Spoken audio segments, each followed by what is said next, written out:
The purpose of this forum tonight basically is to talk about infrastructure, both roads, bridges, and water and sewer.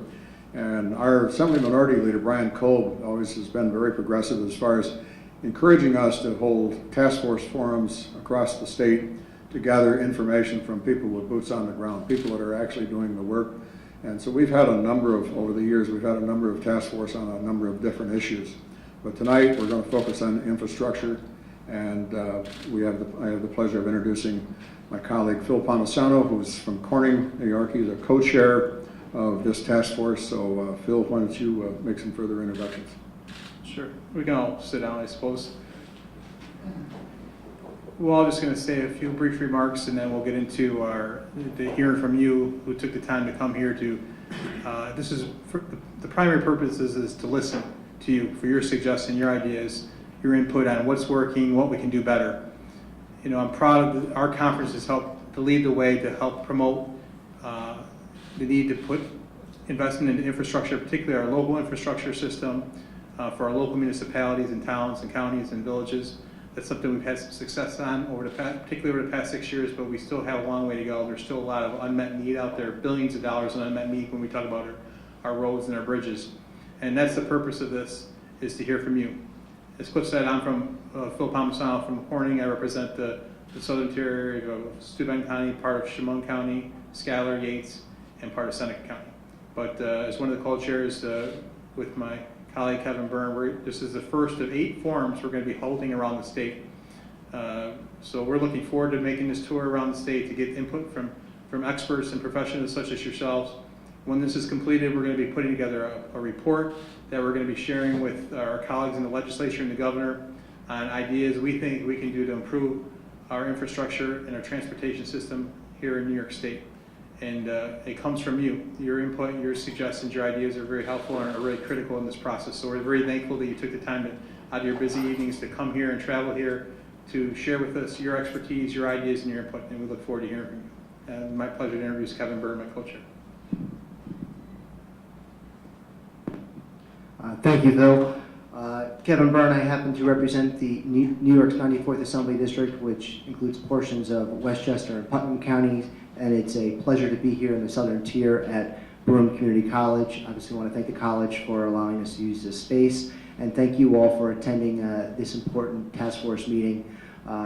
As my colleagues have already said, this is a crucially important statewide issue, and it's important that we want to hear from the people on the ground, the highway superintendents, the folks in the industry, our first responders.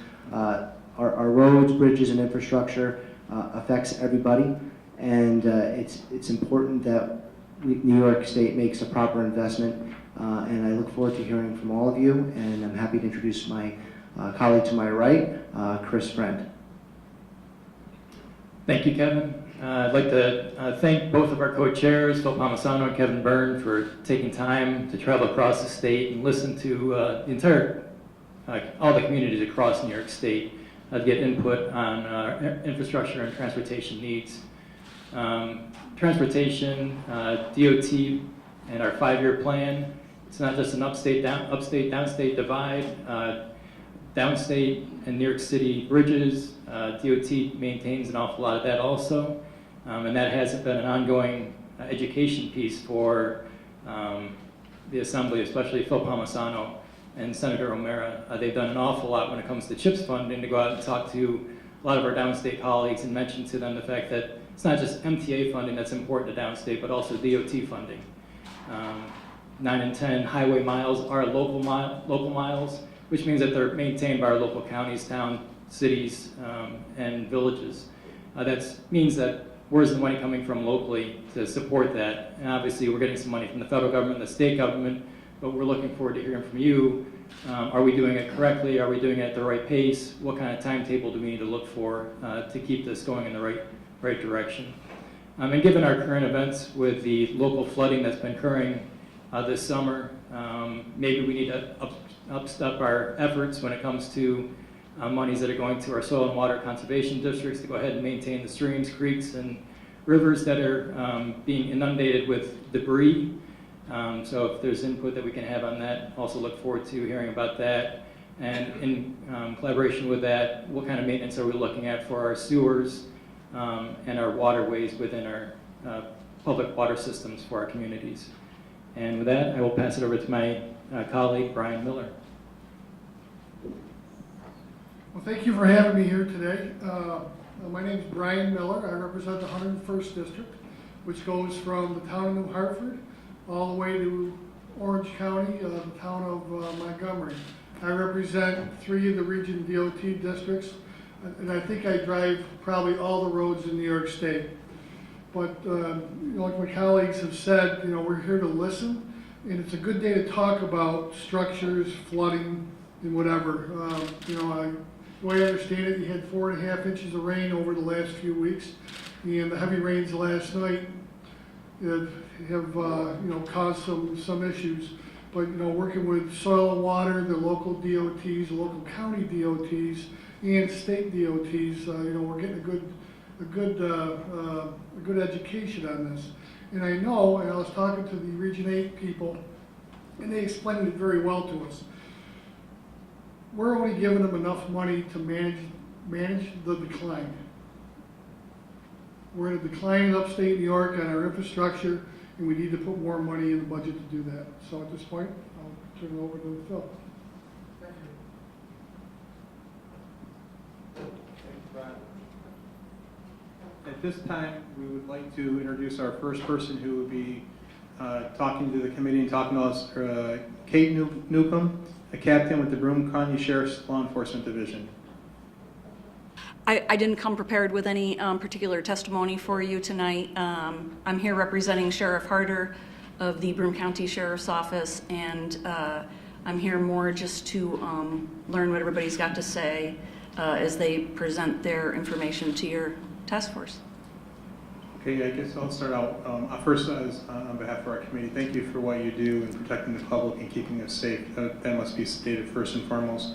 But given what we're seeing, especially in some of our local areas, like in the southern tier with the recent flooding, and public safety is a specific concern. What are some of the things that you've seen that might, from an infrastructure perspective, where you believe the state can be more helpful, or challenges that you've encountered where that should be addressed by the state that haven't been forthcoming, and things we can do to be more of a partner and helpful, and especially challenges you might have getting to emergencies or helping in emergencies from a public safety, whether it's the police department, whether it's the EMT or ambulance corps, or our fire departments trying to get to a situation.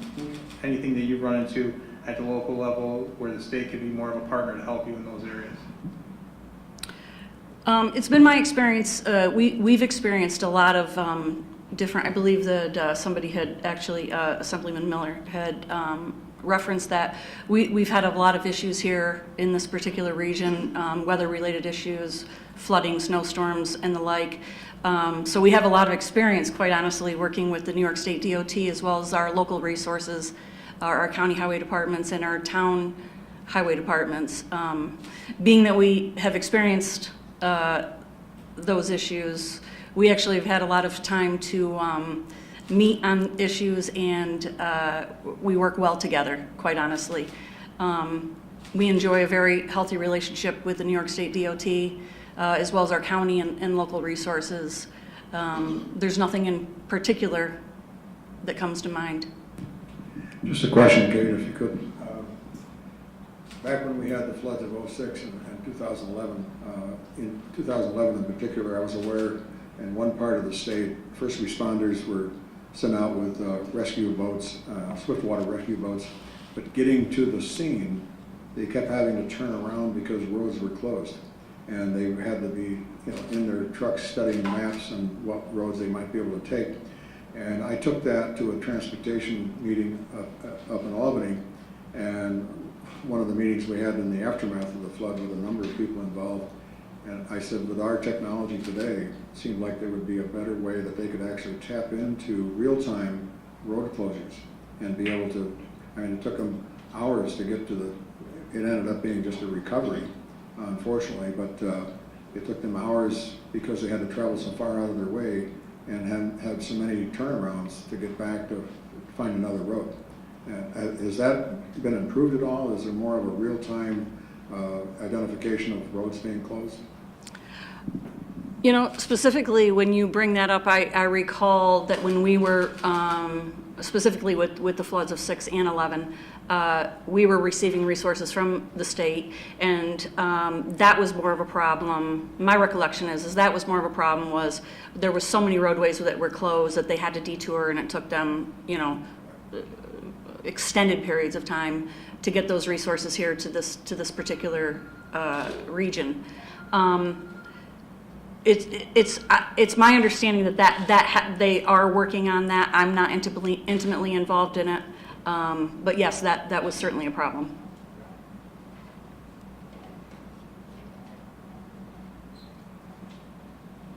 Captain, thank you for coming. My question is a little bit different from a traditional discussion for the rest of the afternoon regarding transportation infrastructure, but I know a lot of our folks are highway crews, law enforcement, first responders around the state while they're working on the state roadway or local roadway for that matter, more pertains to state. The state's move over law that was passed several years back, do you find that the public is aware of that and that it's been effective? Because certainly that would, I'm sure, be protect the people that serve with you, but also anyone else with flashing lights. Is something I was curious about, if it's, you find that the constituents in the area are familiar with it. Yeah, I believe that with every new law, of course, there's a learning curve, so to speak, and you know, we did aggressively enforce that law after it was first passed to ensure that the public, you know, not only did we enforce it as far as you know, issuing citations for it, but also as an educational piece, and we made sure that we worked on that hard in this area.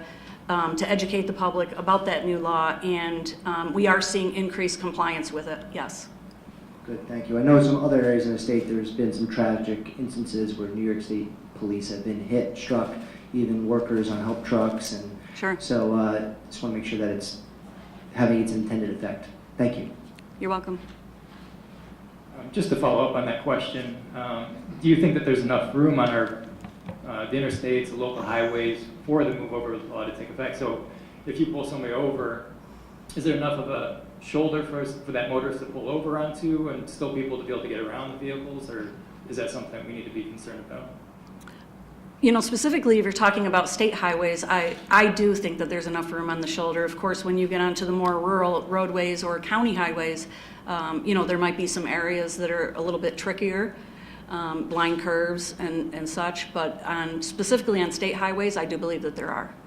The CHIPS funding's doubled, but the escalation of everything, we're not really getting ahead. We're maintaining, and that's kind of where the disconnect is a little bit. It seems a lot when you look at those numbers. It's like, hey, we're doing great, but in the reality, we're just kind of keeping our head above the water. We're never going to get to that point where, you know, we're actually gaining if we can't increase those funds. Yes, and I just want to concur with you on that. I mean, yes, we've had some success, and we've appreciated your guys' advocacy at the state level. One point is that we want to mention over the past 6 years, if we look at where we were on the CHIPS funding level, and if you had Pave New York and Extreme Winter Recovery, where municipalities were, their funding level 6 years ago compared to today, each municipality in the state is probably receiving, compared to 6 years ago, about 50 to 55% more than they were then. But the point is, it's not enough. It's still a challenge, and it's still outstanding, a lot of outstanding work, a lot of billions of dollars in unmet need. And something we continue to talk about is that's, you know, more money we can put in the CHIPS program, that's one less dollar that comes from the local property taxpayer. Yeah. And in some regards, that could be a form of mandate relief to relieve the property tax burden, especially with the need that's out there. Relative to the CHIPS program, I wanted to ask you, have you any ideas on ways to improve upon it outside of the money side of it? Is it your challenges you've heard? Sometimes I've heard of times of, you know, challenges dealing with getting the reimbursement in a timely manner, or is there anything you would do or recommend that could make it streamline the process on the CHIPS? DOT has been great at handling that and distributing it. The only thing that I might make as a suggestion is, instead of getting the winter recovery money, that they actually just lump that into the CHIPS fund. That would definitely make it easier. Yes, you know. we don't have to keep fighting for it. Exactly. Back in there. Exactly. Definitely something we could do. On the Bridge New York program, I know that's been a pretty successful program as well. One of the things we've tried to do is expand, opportunity for funding for our culverts. Is there anything that you've seen as far as, access to that type of funding? Have towns generally happy with the way the program's working, or is there something you recommend in, maybe expanding it more outside of the money? What would you recommend to improve the program, Bridge New York, that would help our towns and our property taxpayers? The applications versus how many that they're going to be able to do, the applications far exceeded the funds, far exceeded. And especially after with all the storms we've had, and especially in this area alone, that the culverts are really a big issue, just as bad as the bridges. So yeah, more funding.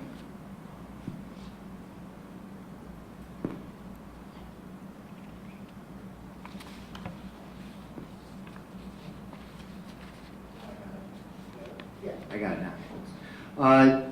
Just kind of on a off topic, but tied somewhat to funding, as anyone from you or your colleagues, anyone from the county, have they found any success in the shared services initiative that the governor outlined, particularly in investments in infrastructure? Has there been any success in that? I'm not really sure what if there's been attempts in this region. It's kind of mixed throughout the state of New York. We just did a press release here a couple months ago. Senator Ashar was kind enough to secure some funding through DASNY, almost a little more than a $250,000. We purchased 3 pieces of equipment with that's shared through the county. Every town, every village, the county, whoever wants to borrow it may borrow that. We have in this area, and I'm going to say probably pretty much across all New York State, I'll tell you, highway guys, there's never any politics. Nobody asks what your beliefs are, anything like that. If you need help, the other highway superintendent is always there to catch your back. It's amazing. Shared services for us has always been something that we've been doing for years, especially up in the Adirondacks, where the towns get really small. They have a day that they'll pave. Maybe one whole town will send all his trucks because of the distance they have to travel to go to the blacktop plant.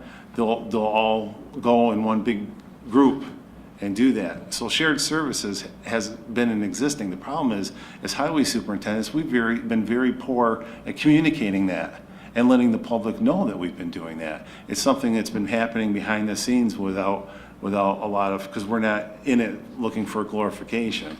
But I kind of chuckle when you say that, because we really have been doing it for a long time. So now that the governor's throwing this carrot out, hey, if you guys consolidate or if you do more shared services, you'll be rewarded for it. Well, it's kind of tough if we've already been doing it. How can we come up with new innovative ideas to make it, fit into that criteria? And I think that was really for new shared services. So you're not getting any additional state funding through that initiative that the governor rolled out. Okay. No. That's good to know. One other point, and I'm sure this is going to get back to the funding issue, is, and you're probably familiar with this too, I think CNBC did a study earlier this year, top states for business. They recently ranked New York State's infrastructure as the 7th worst in the country, largely due to the poor conditions of our roads and bridges. In your estimation, are some of the reasons that New York's infrastructure has fallen so far behind the rest of the country? Part of it is in this, on the gas. Where is the gas? Our gas taxes. It's in here. I didn't see it right off the top of my head.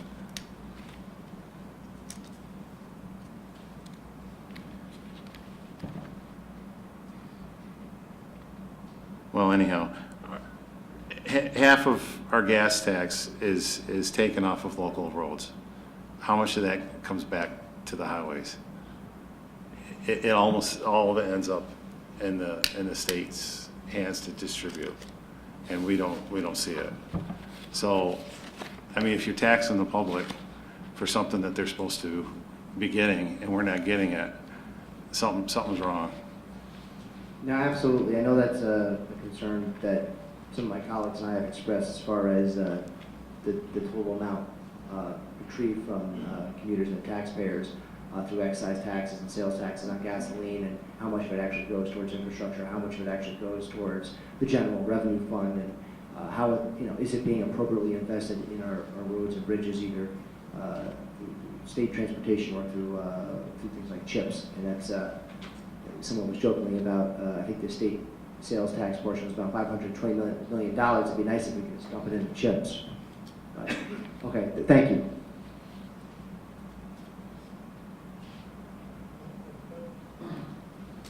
So let's go back to the bridges. Sure. Most of our local bridges, all of our local bridges are coming to the end of their useful lives. So we have a Bridge New York program. We've identified all the red flag, yellow flag bridges, and we put enough money in there to try to get the ones we got now. Over the next few years, do we see an escalation in bridge repair? Yeah, I obviously, as the trend's going, if we've got 360 more bridges that have become deficient in 2 years, yeah, definitely. I think, with the harsh weather that we get and the salt and the deterioration, yeah, we're just going to keep going there, because bridges are probably one of the most expensive things that you could have in your inventory. Sure, the structures are where all the money is. And the engineering costs and everything that needs to go along with that. So I would say absolutely. That's we really are deficient in giving enough funds to that area. So do you see that the lack of funding is going to really get behind the 8 ball Absolutely. real quick? We got 10, 15 years before we can't even keep up. Yeah, I definitely agree with that. Okay, now back to shared services. Yeah. You're working with soil and water Mm-hmm. and those groups for engineering on hydraulics, culvert sizing and all that. Mm-hmm. And I'm sure most of the highway superintendents across the state are doing the same thing. I would hope so, yes. Okay. Yeah. Well, being an old town supervisor, I know that shared services was always there. And to come up with some new avenues to meet the governor's plans, tough to almost impossible. Yeah. So, Yeah. thank you. Thank you. Thank you guys a lot for your.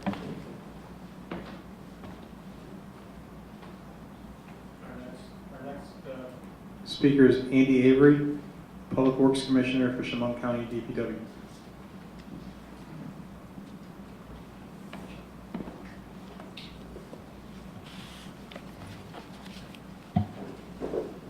Good evening.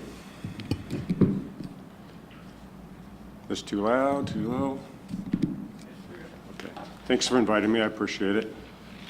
We worked with the Town Association to put together the same talking points for tonight, so I won't hand that out to you also. I just want to stress a couple things, some data facts that can kind of put this in perspective. The Elmira area where I'm from, Chemung County, gets about 36 inches of rainfall per year. In July and August alone this year, we had over 22 inches of rain. In September to date, we've probably had another 9 to 10. What that's meant for the roads that I maintain, just to backtrack a little, I'm maintaining the town of Big Flats roads, Chemung County roads, and the city of Elmira. So I see quite the mix of investment in the road system, if you will, and I'll get back to that. But what that means is on that 375 miles of roadway that I'm maintaining, we had approximately $14 million worth of damage in the August storms. I don't spend $14 million on these systems in a 3-year period. And to have one storm come through and put that much damage, and we still don't have a FEMA disaster declaration, so that's something that we really need to get hopefully in October, so we can get some reimbursement on this. Our bridges, we have, as far as the statewide averages, we're not in bad shape. The statewide average for local bridges is 34% deficient. We're 22% deficient. That's still not good. Almost a quarter of our bridges are deficient. And it gets worse when you look at City of Elmira bridges, City of Elmira roads. If you look at poor condition roads in Chemung County, we're at 9%. If you look at fair and poor and put that together, it's more like 21% in that area. In the City of Elmira, fair and poor roads combined is over 50%. This is not because of lack of desire to maintain these roads. It's lack of funding. It's old infrastructure. I think this goes to why is New York's infrastructure falling behind? We have old infrastructure. The Northeast has been part of this country since the beginning. We have a lot of roads and bridges. As you get further west, they have fewer roads, fewer bridges. We have more terrain. We have more snow conditions. This all adds to why our costs are so much greater to maintain the highway systems. We have, right now, even though our bridge system is in relatively good condition, not great, but relatively good in Chemung County, 50% of our bridges are 50 years old or older. What's the design life of a bridge? 50 years. So we put a lot of investment into rehabbing those bridges to keep them in decent shape, but it's still not enough. I do have, and I can leave copies, I ranked bridges by when they were built and by their condition rating. And I was using the state's old system because it was the best way to give a clear picture. Up until this year, we scored bridges from a 1 to 7. Anything below a 5 is considered poor condition for a bridge. Actually, I have a bridge that's rated a 1.7. Low traffic, but the town of Veteran would like to build a new development on the other side of the bridge, which would increase that traffic. Until we've updated that bridge, that can't happen. So we can't grow our tax base even without some of these improvements. Something that's going to be very important moving forward.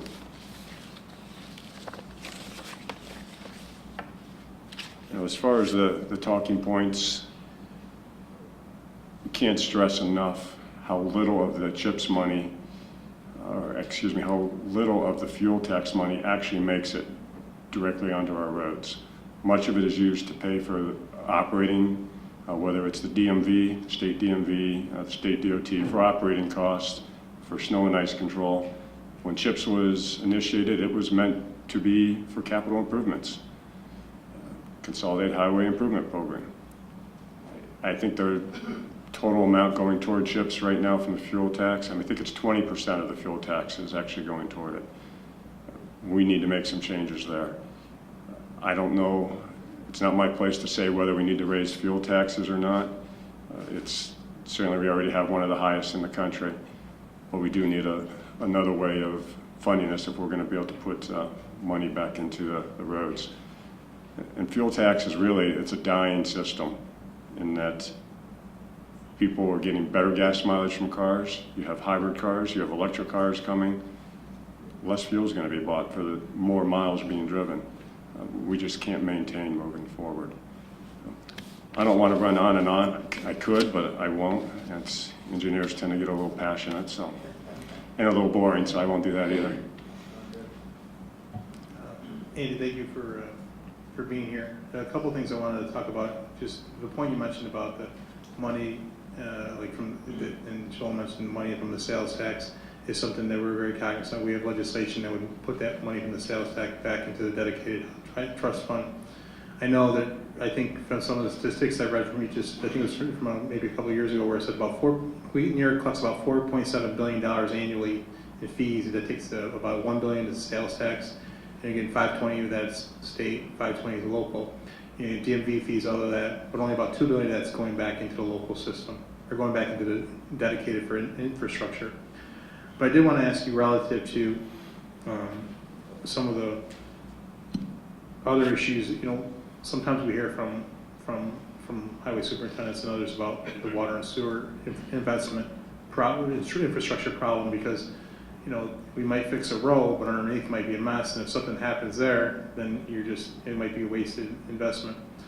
And one of the ideas that's been talked about, legislation that's been introduced in Albany, is to almost create like a CHIPS-like formula for water and sewer infrastructure to municipalities. Certainly details would have to be worked out to how you measure that determination and how that would be funded, but is that something that you think, municipalities and highway superintendents would get behind the support of a Absolutely. plan like that would be helpful? Absolutely, 100%. And not just from a highway side, but just from a resident side. Elmira's sanitary sewer system was largely built before 1940. And a lot of it is clay tile pipe.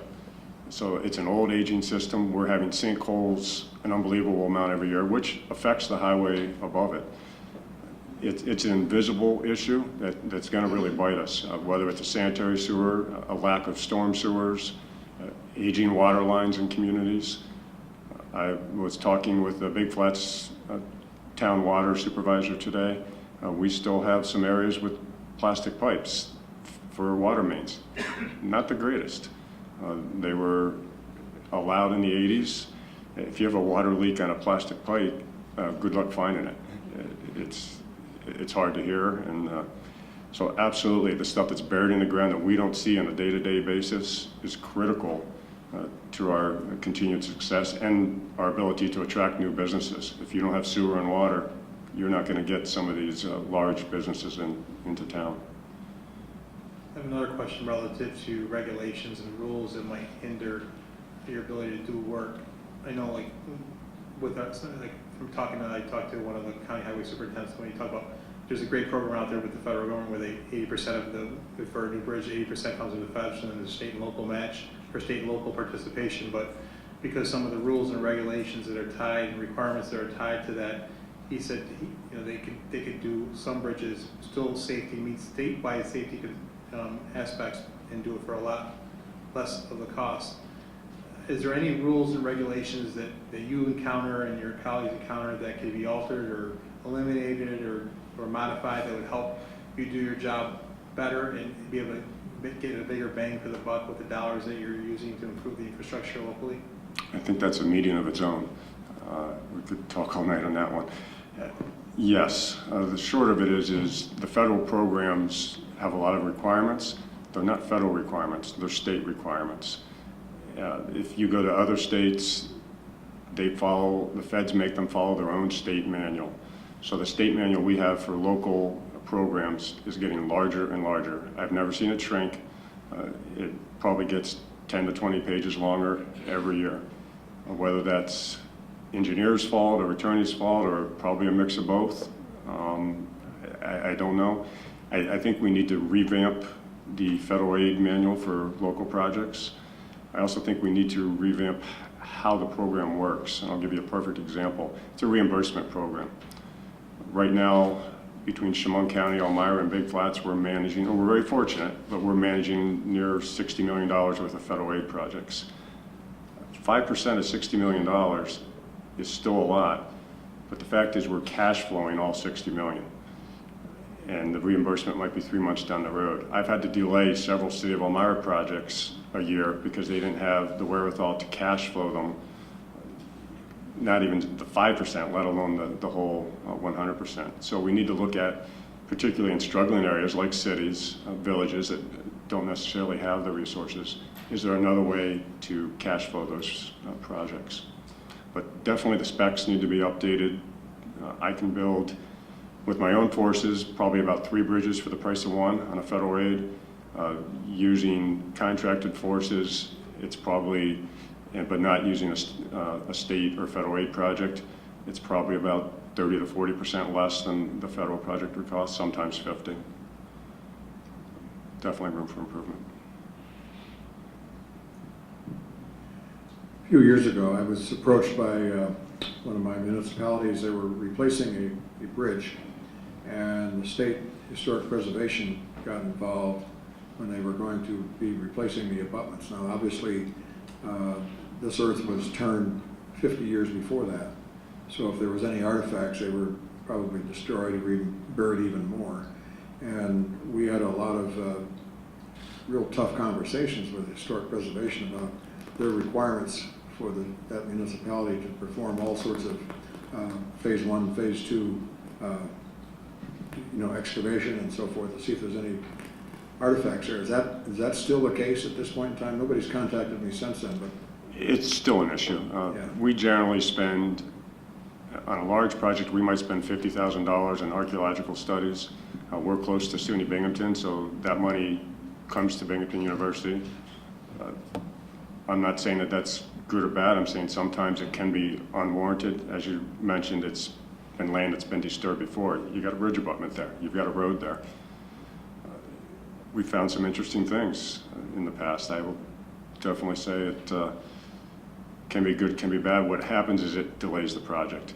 At the end of the day, it's not so much the $15,000 study on a $5 million bridge.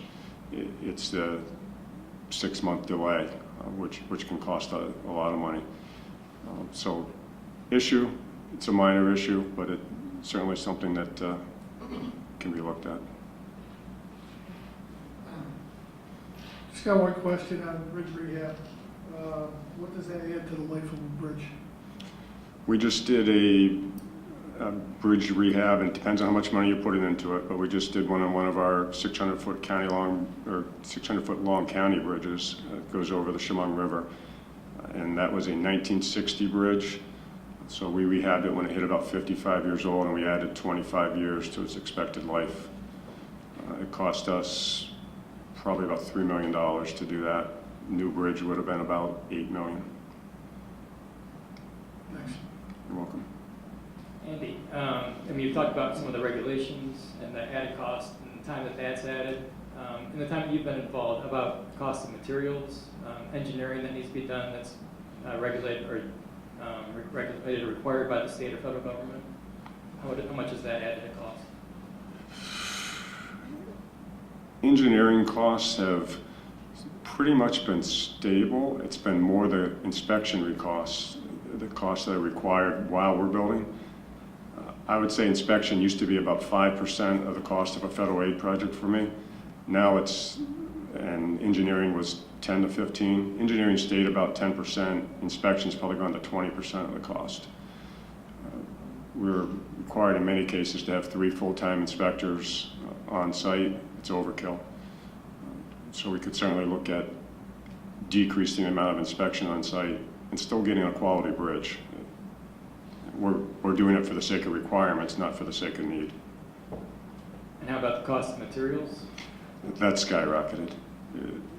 Asphalt has gone from, and I've been in this business 25 years, give or take, has gone from probably $35 a ton to $70, $75 or more, depending on if it's a small amount per ton. So it's more than doubled in 25 years, and much of that has been in recent years. And steel's gone up also. Thank you. You had another question for you. As a follow-up, relative to, we talked about the regulations and the face at the federal level or the state level. Is it something you guys can work within your association statewide? And this is for all of you who are here too. This is an open question that, if you have ideas to let us know along this process, and things you could identify that we could do at the state level, suggestions we can make to the feds at the federal level, to our counterparts at the federal level. We would like those ideas as well to pass along. Also, relative to the other part, we talk about delays, because I know sometimes projects you have so much time before the plant's shut down, and how much is that added to your cost along the way? And I know you mentioned about the materials rising, and I know we have some people who could probably speak to that later, but what are some of the things that you're seeing over the past few years that it's costing a substantial rise in your materials costs? The fuel costs or the asphalt costs are up and down, mostly up. Asphalt is one of those things that you can't directly tie to the cost of gasoline. The production of asphalt is actually a byproduct of the production of gasoline and other fuel. So as gas is going down, asphalt is oftentimes going up. So it's an inverse relationship. Really, it's oftentimes things that we don't have control over. It could be something as new as a tariff that's increasing the cost of steel.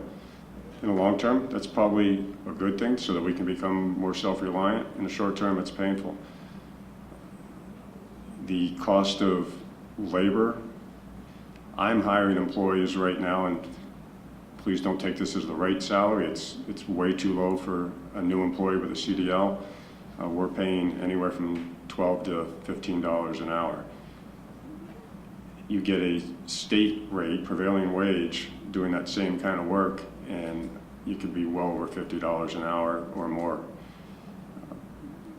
I think that the prevailing wages are a little out of sync with the upstate cost of living. That is certainly a big factor in how our costs get driven up. The inspection that I mentioned earlier drives up our costs. Inspection is part of the state manual for the federal aid process. So we're held to it by the feds, but it's dictated by the state. So the state can change that if they so choose. They could. And which would release on that fiscal burden. Yes, sir.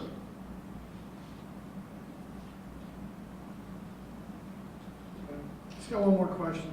We talked about asphalt prices. So as the prices decrease, theoretically, you can get more miles of road done, but you don't have the manpower to do it. Correct? Correct. We don't have the manpower, we don't have the length of season, and we don't have the amount of contractors. Right now, with all the road damage, we're struggling to find enough contractors to help us do the repairs. We're asking them to put on additional crews. Some of them can, some of them can't. We're almost in October, and we're asking contractors to put on more crews. We have a short construction season. You know, you're really talking 6 to 7 months if you're lucky. And we've lost a lot of our workforce over the last few decades to other states. We need to bring them back. That was the answer.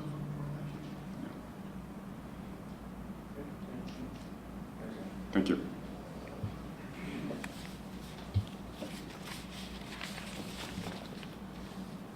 Next speaker is Justin Giles. He's the CEO of Vestal Asphalt and a member of the Liquid Asphalt Distributors Association of New York State.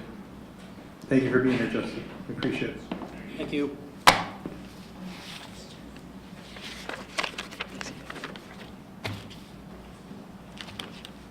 A lot of what I would say echoes what we've heard. Joel from the town perspective, Andy from the county perspective. There's a number of other county highway superintendents here. They're the majority of our customers for my company and my industry. So to kind of boil it down quickly, some of them are going to be repeats. Obviously, more funding. The CHIPS numbers, we've gone over that. That's very important. One thing I'll add is the structure of the CHIPS funding and the way that not only the funds are allotted, but the restrictions that are put on the use of those is interesting. As far as I know, there's some bonding that's backing those funds, and there are lifespans on the services that you can purchase with those funds. So those lifespans for different maintenance projects are expanded, which rules out certain things that are no-brainer services such as crack seal. I'll get into a little bit about pavement preservation. That's kind of what we focus on, but things like crack seal, which is kind of widely known as the cheapest, most bang for your buck thing you can do to preserve your roadways, those types of services are not allowed to be paid for using CHIPS funds. So crack seal, slurry seal, some of these basic preservation products are ruled out, which means the only way for a town or county to perform those services, buy those products and services, would be to use their own general fund money, many of which those towns don't have. As Joel mentioned, a lot of the towns that we work with, their budget is their CHIPS money, and that's it. So I would bring that up. In addition to asking for more funding, I think there's some structure there that could be looked at. The other thing is better management and use of those funds. We pitch pavement preservation, roadway management planning.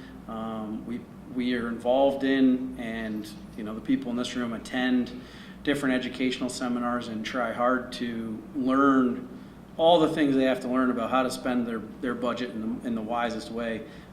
Pavement preservation is something that as asphalt costs go up and as budget's tight and everybody that's involved in this process is trying to do more with less, pavement preservation is something that really should be focused on, because there's a lot of stats about, you know, a dollar of pavement preservation spending saves $6 to $10 in the future of reconstruction and rehabilitation. So take care of our assets. And that's hard. It's really, really hard to do.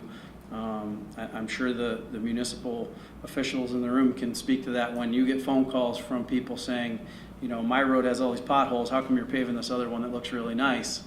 You know, the public doesn't know the difference, but taking care of those roads that are in good condition is a much more cost-effective strategy than trying to do the worst first, right? Because it's just so expensive to do reconstruction and rehabilitation.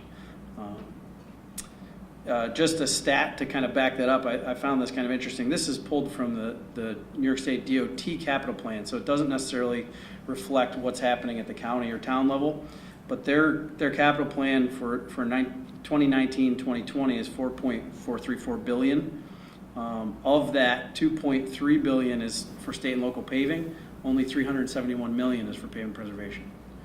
So that's an awfully small percentage. When you're saying $1 here can save 10 later, that ratio isn't really aligned with the mode of thinking that I would suggest. And lastly, we're talking about getting more funding, using it better, but to your point, I think there's some ways we can lower the cost of those projects as well. Asphalt cost rising is not something that we can control locally or at the state level. We kind of have to deal with that, but there are a lot of things I think that we could do at the state level to reduce the cost of those projects. As a contractor, the prevailing wage system that we talked about is like nowhere else in the world. Even our friends in California can't believe how complex ours is and what the rates look like. It really doesn't make a whole lot of sense to me. So that's an area where I don't know that the general public is really aware of how much that adds to the cost of a project, regardless of what the project is. It makes those public projects extremely expensive. So that's an example. Scaffold law, another one, same idea. That's kind of nonsensible legislation that really drastically impacts the cost of these projects. The workers' comp environment, I know that's been a hot topic. There's a lot left that could be done to improve that for employers, because all of these costs that we incur as a contractor or a supplier at some point get passed on to the municipality, right? So if everybody in the industry is dealing with the same rising costs, then the bid results are going to rise. That's just how it works. So DEC regulations have been extremely cumbersome in my industry. With the petroleum bulk storage. On one hand, New York State DOT or any of the counties can pay us to spray a product on the road, but DEC says if we spill a drop of that, we've got major issues. So again, it just doesn't. There's not a lot of logic there, and they're trying to enact, regulation across a wide swath of cases where some of them just don't seem to make sense, and again, they're very costly. My company has spent already this year over $150,000 just trying to comply with DC regulations. The DOL requirements, I mean, we talked about the PWR, but there's other aspects of DOL regulatory environment that increases costs and makes it difficult to do business. And finally, the ADA compliance is another item that I don't think anybody would argue with the need, but the CHIPS funding and a lot of the services that are purchased through CHIPS do have ADA requirements tied to those projects, which in some cases far exceed the cost of the ADA compliance far exceeds the cost of the pavement project. So those were just some that kind of came off the top of my head. I'm sure there's more, but those are all, in my opinion, areas that you as state legislators could address that would really impact the ability for the municipalities that manage these roadways and this infrastructure to do their job in a more efficient way. Thank you for being here. Thank you for what you're doing in your partnership with our local municipalities so they can put out a great service and product for the taxpayers. I did want to talk about a couple, and thank you for, obviously you touched on a lot of points which we've talked about in the past relative regulations, a couple issues. you mentioned that could help save money, that wouldn't cost any money just through the regulatory process, but sometimes we run into a lot of obstacles with some of our colleagues, especially from downstate and more liberal-minded on some of these policies. But I did want to go back to the pavement protection issue you talked about. You said out of the 4.43 billion, you said only 371 million was used for pavement protection? Pavement Now, preservation, yeah. Preservation, excuse me. So is pavement preservation, is that type of funding CHIPS eligible for when you do that, or is there challenges in that? Because I know you mentioned the correct, because I'd like to get a little bit more into how some things aren't, because I know I think they usually have to have a 10-year useful life if you qualify for CHIPS funding, and then there are things that you can do aren't necessarily 10-year useful life, but are instrumental to improving the infrastructure, because it might not be 10 years, but if somebody doesn't have to hear that thumpity thump or that pothole in their neighborhood, that's helpful to a local community. That people want those things fixed in their communities. Yep. Yeah, so there's two sides to that. The numbers I gave were from the DOT capital plan, so that the CHIPS funding wouldn't impact that, but I wanted to illustrate the focus that's put on paving roads as opposed to the focus on maintaining those roads. Right. With, pavement preservation planning and services that cost a lot less, but if you're going to preserve a road, it has to be in somewhat good condition before you do that. So at any given county or town level, those ratios are probably different, but still there needs to be a focus put on pavement preservation. And to the CHIPS point, some of the services that I would classify as pavement preservation would be a chip seal, a slurry seal or microsurfacing, crack seal, those type of things, which are typically lower cost, significantly lower cost than a mill and pave project might be. But once the roadway is too far deteriorated, they're not really going to help much. I mean, maybe you could get a Band-Aid and get a couple extra years of life, but really those need to be applied on roads that were just paved a couple years ago. And a lot of times those processes, we've been putting these products down for decades. They're not necessarily designed to last 10 years. Right. So if the design of a typical chip seal is supposed to last, say, 5, especially with the winters that we have and the plow damage and things we get, the design of that product is for 5 years, but the municipalities are being told, well, you can't use CHIPS funds on that road for 10, then you've got 5 years of deterioration where nothing's getting touched on that road. And I mean, that ends up being a really, really unsustainable model and an expensive way to manage your budget. So I think, I don't mean to speak for Joel or Andy or anyone else in this room that manages the municipal budget, but that's got to be a really difficult situation when you know what you need to do, but you can't do it because there's restrictions on the money. So that's hard. I know years ago they used to have, for the CHIPS, there used to be, a portion for the capital, but then also a maintenance portion that was wiped away.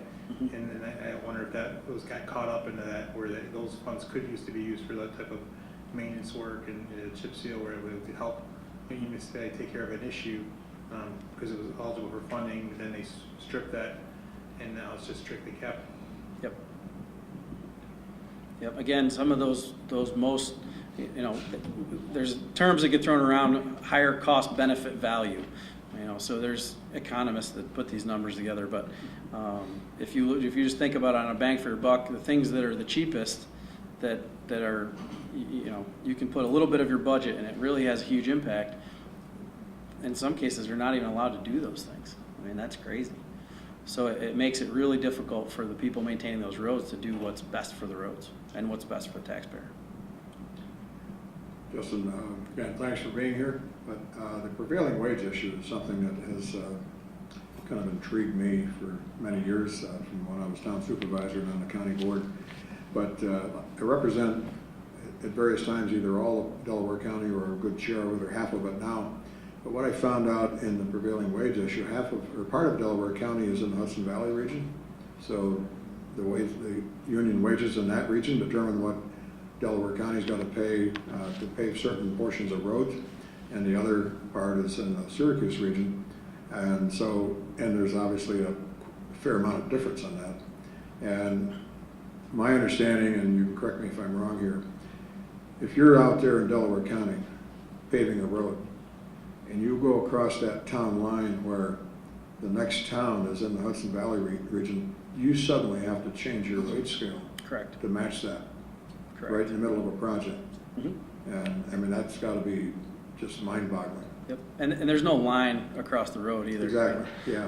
And it's the employer's responsibility to know exactly when that crew moved from one rate to another. It's And you get very, a very good, you get a good difficult. fine for it if you Yep. don't follow Yep. through with it, yeah. yeah. And that's an extreme example, but there's several counties that have certain towns called out that have their own rates within the county. I give the example that every county has different rates. Mm-hmm. And I think that's crazy enough, but there are counties that even have towns within the counties that have different rates. Yeah. I was visiting a friend in California that has a similar business, and they couldn't believe it. They have two sets of rates, from Northern California and Southern California. And so if you're a truck driver in one of those areas, your rate doesn't change. And here, if we cross the county line or sometimes the town line, the rate changes. So the administrative cost of that is astronomical. I mean, it's crazy what we have to go through just to make sure the payroll is correct.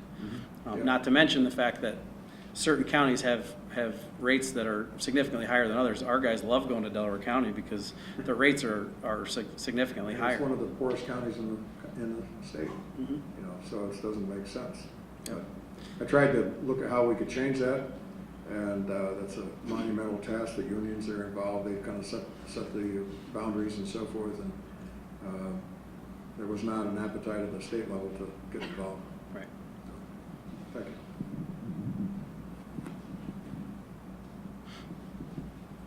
Thank you, Justin, for being here too. Just to kind of touch up again, you already spoke to this quite a bit about the regulations and different, I guess, mandates, if you will, that can increase the cost. Are there any different types of technologies or any changes maybe in the asphalt, whether it's polymer additives or reclaimed asphalt that could perhaps either increase the longevity of the asphalt or make it more financially viable? Absolutely. I think the industry has come a long way. If you're a general passerby that doesn't really know about it, you think the roads look the same as they did a long time ago. But there's significant technological advances in the additives that are going into the polymers, the latex, the kraton, those things that will make a stronger asphalt. Recycling of asphalt is a very hot topic now, either using wrap. There's piles of recycled asphalt everywhere. So a lot of municipalities are figuring out ways to use those. We've started doing chip seals using wrap. So, instead of a town having to pay $20 a ton, we'll say, for virgin aggregate, they can use something that they already have that maybe they got for free just by providing trucking. So that's a really interesting way that people are trying to cut down on the cost of those projects, and they're really turning out really nice roads. So that's a good example. Cold in place recycling is a very popular service at the state level. I don't know if there's that much of it going on at the county and town level because it is expensive, but those state roadways are, cold in place recycling where a milling machine and a paver go right down the road and they mill it up and pave it right back down. That's a very popular service at the state level now. So there's definitely advances. In my industry, we make asphalt emulsions. There's all kinds of chemistry that we've worked on, and in some cases we developed, in some cases we buy to make better emulsions that will perform better for the services that we use. Now, do you find any limitations or additional regulations that from the state level or the federal level that could restrict you from using some of these technologies? Maybe ways we can use them more? I don't think that there are in that regard. Some of the OSHA regulations, things like that, would have an impact on if we're talking about grinding up a road and recycling it, there's silica standards that you have to meet. But as far as the technology itself, I think New York State DOT, as far as setting the specs, is relatively open-minded to new technology. And as soon as they decide that it's good enough for them, then it opens the doors for everyone else to use as long as they can figure out how to work it into their bid and make sure that it gets done properly, and of course if they can afford it. But I would say of the states that we work in and interact with, I think New York State DOT does a pretty good job at being open-minded about new technologies that could, provide a better lifespan or a better performing product. Thank you. You had mentioned ADA compliance, and that sometimes may actually be more than the actual cost of doing the road work. Could you?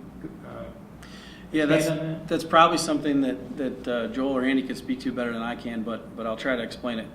From my perspective is, for example, if we're going to do a resurfacing project on a roadway through a village, if they're going to use CHIPS funding for that, they have to meet all the federal ADA requirements, which means they need to redo every intersection with, you know, the raised pads at certain angles for wheelchair access, all the curbing, all the lighting, all the signals have to be redone. So a lot of times, you know, say that's a $100,000 project to resurface the road, it turns into a $500,000 project because you have to meet all those requirements. So what happens is they just don't do the project because they can't afford it. So that's an example of a mandate that's there, but there's really not any additional funding to cover the additional cost of those projects. And again, I don't think anyone's going to argue that that's a great endeavor to you know, make sure that ADA compliance is followed, but I think some reason there or some separate funding for those projects would make a lot of sense. I have a number of different things that I would like to just throw out so you could think about. Nothing you really got to answer or anything, but we were talking about formulas for the CHIPS program. Being in a small village, I feel that we need more funding in some of the larger areas because our costs are so much higher for ADA and also curbing, sidewalks, and all the infrastructure that we have. A couple of the other things I'd like to just bring out is the bridges in New York State. I think there is a big deficiency in them. The problem with a lot of our bridges is the roadways that go over these bridges and these streams and creeks are having a really hard time maintaining them because of DEC regulations, who's in charge of them, soil and water, Army Corps. We have a particular creek that goes right through our village that is a very high risk, and it took almost a year to get a permit for it to maintain it, but the maintenance is very low. We can't do much with it, and we have a big threat of flooding and houses that'll be destroyed. A couple of the other things I wanted to bring up was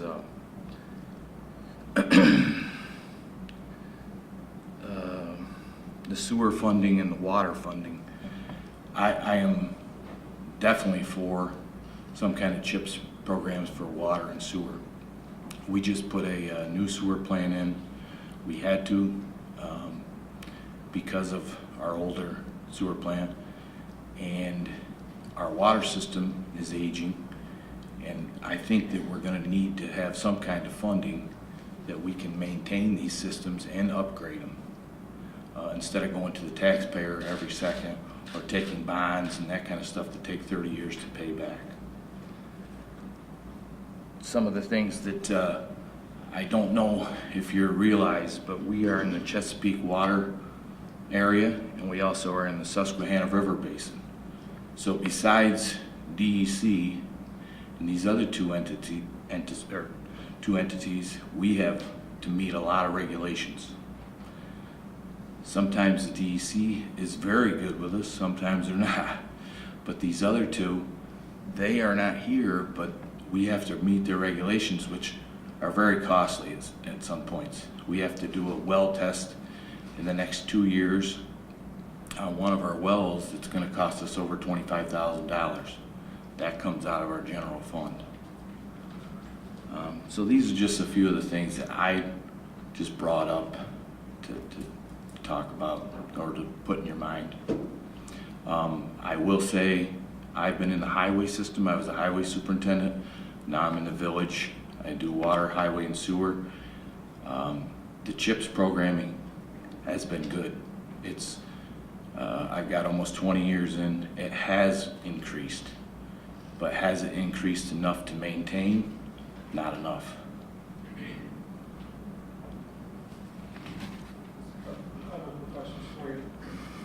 Firstly, when you talk about the Chesapeake Bay and the Susquehanna Bay, I know years ago we had a fight with even the federal government relative to the tributary strategy for the Chesapeake Bay, which we're putting more mandates on localities that are in the bay on their water and sewer infrastructure systems to kind of eliminate the discharge of nitrogen and phosphorus. And what it ended up being is that, you know, the measurements of our areas upstate, in New York State, had already done enough investment, and the amount being discharged was minimal compared to the massive discharges that are being down further, who benefit more from, who are around the bay. And that was a fight. It was kind of like almost saying that if you had two people and one person weighs 100 pounds and one person weighs 300 pounds, but you're saying both of them have to lose 50 pounds. I mean, it was just almost impossible. That might constraint that you put on our communities like you, who face it all across the southern tier.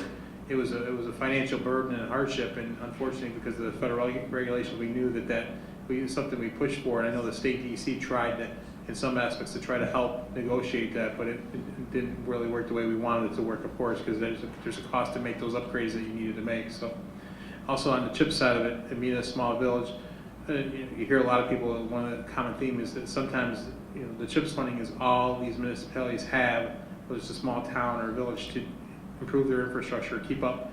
Is that your case too, or are you able to put some additional funds into infrastructure, or is it just the CHIPS? It's like some towns, that's it. Whatever they get for CHIPS, that's all they can spend each year. No, we are lucky enough in a nice village that we do have our own funding also. The problem is to try to get enough done so that we can maintain the roads in a relatively good fashion.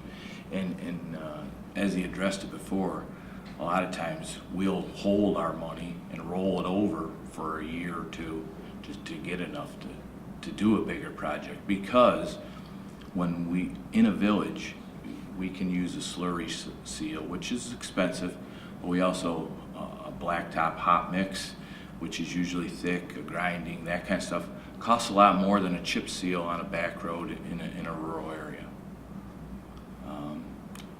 So that does cost quite a bit more. Right. Right, and with our tax cap, we try to keep our taxes down to the 2% or less, so we can't really gain in our general fund to pay. Like I say, I tell you, sidewalks and curbing is very expensive too in a village.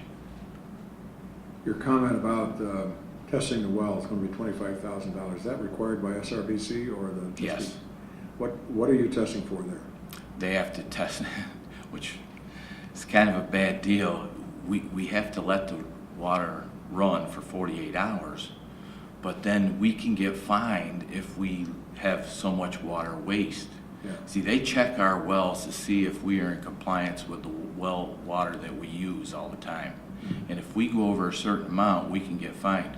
But we have to see if it affects our aquifer around us. It's really a waste of money, and it's a waste of water. If 48 hours of running a continuous well, a 60-horse well, is going to be a lot of water. Okay. I knew it had to be something crazy, so. It is crazy. Thanks. You had mentioned with bridge compliance with the DEC. Are you talking about like fish spawning, or what regulation are you looking at? Correct. In our creeks and our bridges that go through our town, and we're lucky, our town, our bridges are maintained by the county or the state in our particular village. But the creek work, we have one section of creek work that is has to be maintained by the village. The only way we can do it is through DEC permission. The other section is maintained by the Army Corps of Engineers. It comes across Route 12. That is a very good section. We'd like them to take the whole thing over and maintain the whole thing, because they do a very nice job at it, and they've built the sides up and put dikes and stuff. For us to do it, we just can't. And we have a lot of houses that are at risk.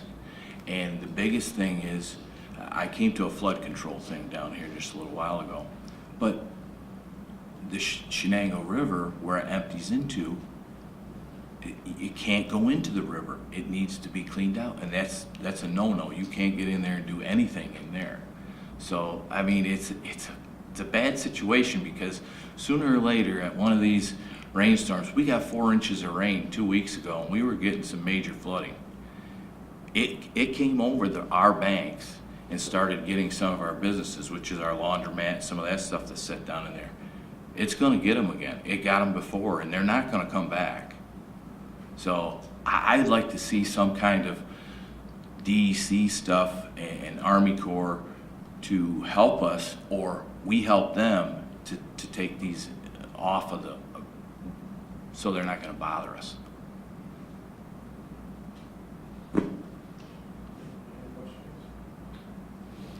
Thank you very much. Thanks.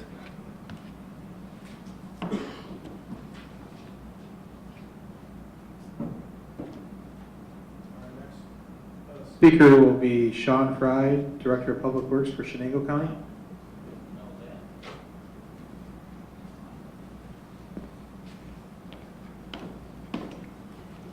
Afternoon, or evening.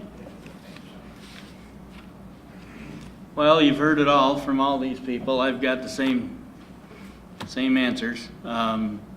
Shenango County's rural, a little bit different than Andes. Andes is a little bit more urban. Shenango's a little more rural. Just like Bruce just said, we suffered some pretty major flooding in August, and we really got hit back here September 18th. My major point is the more money you guys can put into CHIPS, the better. CHIPS allows us municipalities in the rural counties to control the money and use it how we choose to use it, and we aren't we know how to run the programs, that we know how to spend it the best way, I guess is the easiest way of saying it. The federal pass-through projects for us are more or less out of touch. We have had a few, but we don't really utilize them like the urban counties. So we're better off with, as I said, lumping the paved New York. I'd ask to lump the paved New York, the extreme winter recovery into the CHIPS. The Bridge New York program. Number one, thank you. We have been able to utilize that. We were awarded a couple projects in the first round. It's a great idea. My only concern, though, is that what I fear is going to happen with the letting of all these Bridge New York projects this fall that are going to come out for construction in 2019 is the people who have the projects are going to be successful and have the projects will go forward. But what's going to happen is that, in my opinion, all the small municipalities, especially the rural townships, villages, and the smaller counties, are going to suffer the fact that because of all that work, the contractors, the engineers, and the cost of materials is just going to skyrocket. And they're still going to have to do their work next year, which is going to cause them to really have to shorten up the amount of work they're going to be able to do very dramatically. So I think that's another reason why it's very important for the legislators and to put as much money as whatever you can into the CHIPS to help the other guys that didn't get any Bridge New York funding, because I really feel that it's gonna the cost of stuff is just gonna go out of sight. Maybe I'll be wrong. Let's hope I'm wrong, but I don't think so. Other than that, I guess that's about it. Anything you would add relative to anything, maybe it's just reinforcing what was said, some of the regulations, whether it's on some of the bridge projects or relative to the mandates that come down from the state government on some of the projects that you're doing. And relative to the Bridge in New York, I'd like to get my hands on this. I don't know if even as the association you've had this, you know, and we know how much is out being spent on it, but how much is coming on request versus how much is versus being funded? We should get our hands on that, just because that would certainly show what the dramatic need that is out there and reinforce that. Right. I mean, all I know is, as like Andy said, and what was talked about, is that it was equitably distributed throughout the state. The first round, we were told there was a couple projects given to each county. Whether or not it was county or townships, or we weren't really told. I mean, I know that in Shenango County, the county DPW got 2 bridges. I don't know if there was any other for the first round. So it's hard to say. I know that supposedly the second round, we were just told up to the joint highway conference that just happened here this beginning of last week. Supposedly there's more that are going to be given, plus more culverts like you talked about, more money for culverts, which, as what was said, is fantastic. The more money for culverts that could be put out there, there's a definite need for the culvert money. The other good thing about the culvert money is that it's 100% state money, which that also loosens up some of the federal regulations and helps a little bit.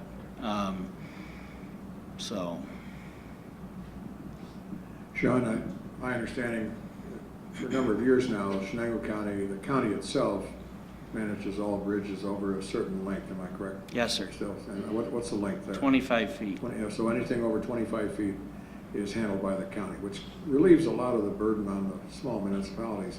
Right. But it doesn't obviously take away that burden of the smaller, the shorter ones. Separate issue, the governor's asking for, all contracts, municipal contracts, to have I think it's a 30% level of MWBE contractors. How does that affect you as far as the county putting out contracts? Well, I know in Shenango County, it would be tough in Shenango because there's not a lot of, either the minority business or the women's business enterprises. There's not that many in the rural counties. We would have to, in the couple of pass-through projects, state, federal pass-through projects that we have done, we had to do,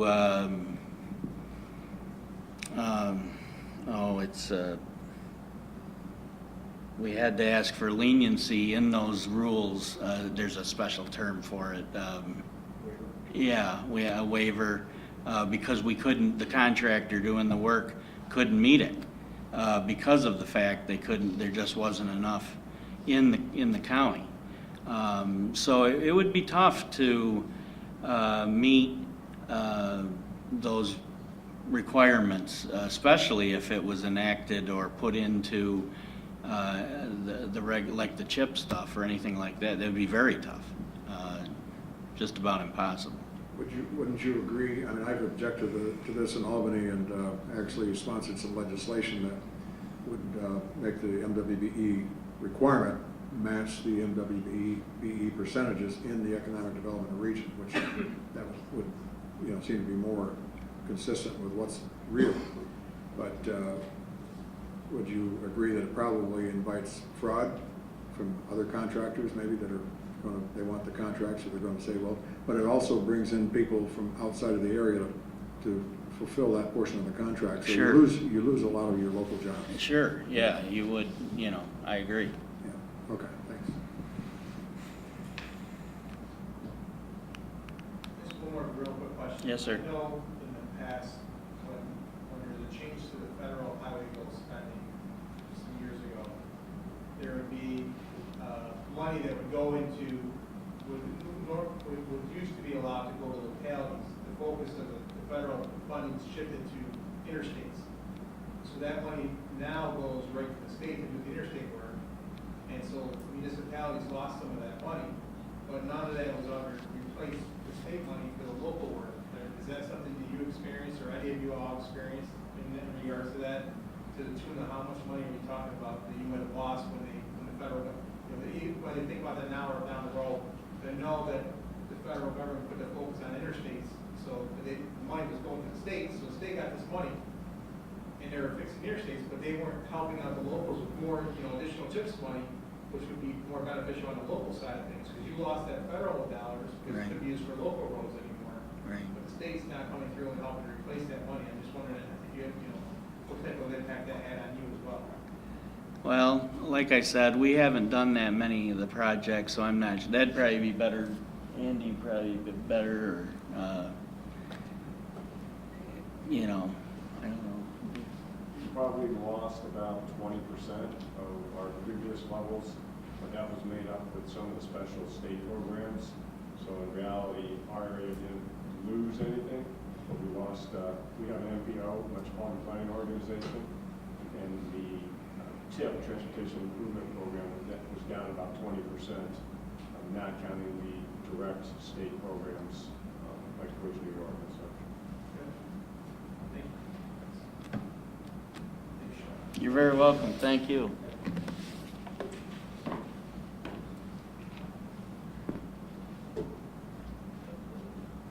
Our next speaker is Mark Donovan, Deputy Public Works Commissioner for Binghamton. No? All right. Christine Carnwright, the Mayor of the City of Norwich.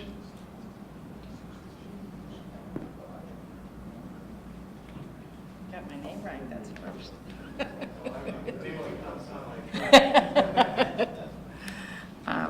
Good evening, and thank you so much for having this forum. I have with me the city's new DPW superintendent, Ed Pepp, which I think he's probably on your list as well.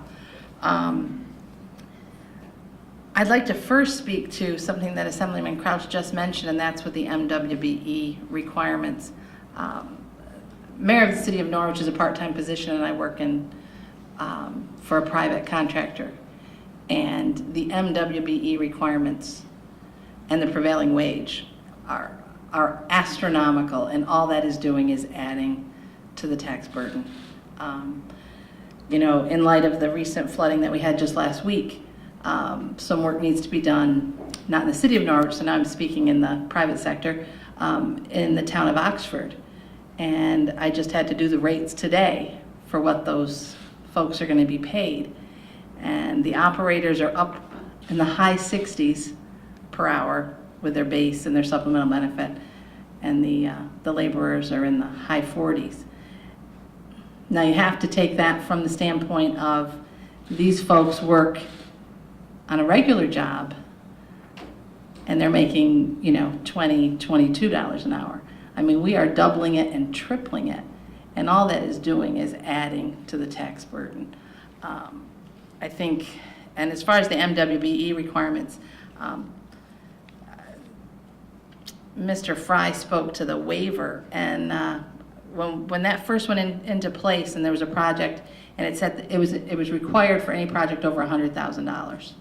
The base bid for the project was $99,500. With the allowance, it put it over. New York State required the MWBE. When we contacted them, they were like, nope, that's a requirement.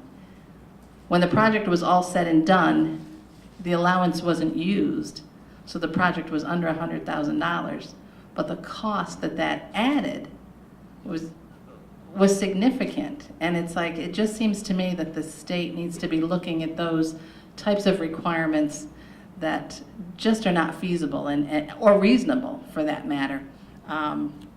We worked on a project and we could not find an MWBE. And all it did was add to the price. The contractor who actually was used came out of the state of Pennsylvania, who was a certified New York State MWBE. And that's just, yeah, that I don't know what the definition of insanity is, but that seems to come close. But as I sit here for the city of Norwich, we are a city, but we have a population of now of about 7,500. But from our former DPW superintendent, he has always indicated that we may be a 2 square mile city, but we have 27 miles of streets to maintain, and along with that, the water and sewer, the infrastructure that goes with it. Our city encompasses Route 12. We're right there. The main drag comes through, connecting us from Utica to Binghamton, and then from the east and west, we have Route 23 for Oneonta and Cortland. What our issue is, and Mr. Pep could probably speak to this more so than me, is our budget in our city is based on almost 2/3 of our properties are exempt. So you have 1/3 who are funding these, the operation, the day-to-day operations. So without increased CHIPS funding, we're strapped. We are strapped. Recently, just last year, we received a grant, which was wonderful, $800,000 in that realm for an I&I inflow and infrastructure program, project. We haven't started that yet because the project is upwards of $3 million, and we are just now completing close to a $6 million water filtration plant project. So we have to just put the brakes on, because at some point, the taxpayers are looking. If we were to increase their taxes to try and offset these projects, they're just going to revolt. And again, you have just that small percentage that is the taxable properties. We're fortunate on the CHIPS projects that we're able to do, and as others have said that have all spoken before, for our small communities that are using those funds, we are basically maintaining and we're putting off projects that we haven't done. I think Assemblyman Crouch is probably familiar with Plymouth Street, which is the 23 connector, and I took office 2.5 years ago, and my phone has rang off the wall because that was never on the list to be done, because it was an extremely expensive stretch of road to do. But we put it in there this year to do it, and we've had pleasantries from those who enjoy that commute in on their way into the city. But unfortunately, some of the streets, other streets within the city, the folks are not happy that they weren't done, but it's at that cost. You have to weigh, what we can and can't do. So any increase in funds would certainly help us. Our projects are funded. We're fortunate with NYSEG, New York State Electric and Gas does some work. We combine it with their work, the CHIPS money, and then the city. So when we speak to sidewalks, we're trying to come back with a program for that going forward, because we have to maintain that, and then we have those requirements that go with it. But unfortunately, we don't have the staff in the city to do that, so then when you go and contract out that work, then the prevailing wage comes, and that just adds that extra burden. So those are the things that we face. There's many more, but as I said, we can't continue at the local level to just increase property taxes. Try to keep it below the tax cap.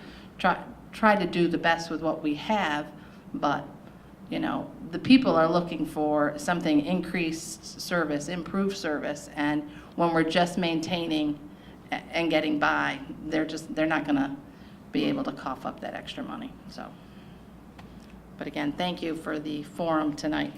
Very informative. Thank you for being here. Just one more quick question. It's a similar question we asked some of the other localities. Being a small village with 7,500 people, and you said 2/3 of your product pretty exempt, so just 1/3 of the people are paying The foot property in the tax. bill. Mm-hmm. Is the CHIPS funding that you're receiving for your infrastructure, is that the only money you are able to use for your infrastructure that comes in for CHIPS, or are you able to use other resources to help offset that? And of course, with the property tax cap, we know that makes it more difficult. Right. I just wondered, as a percentage of your infrastructure funding, because we have run into a lot of different, smaller communities that say, this is all, whatever we get for CHIPS, that's all we have for our roads. Well, what we do is we've been fortunate to work with New York State Electric and Gas. When NYSEG says they're coming in to do the stuff, then we kind of gear our projects towards those streets where they're going to be doing work. So it offsets it, but it is, as you said, yeah. The CHIPS funding is pretty much what we're relying on. in the state of the current economy. I'm good? Thank you. Thanks, appreciate you having us.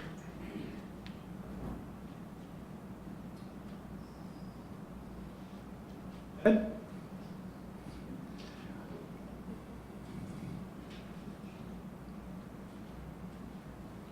DPW Superintendent for the City of Orange. Thanks for being here tonight. Thank you.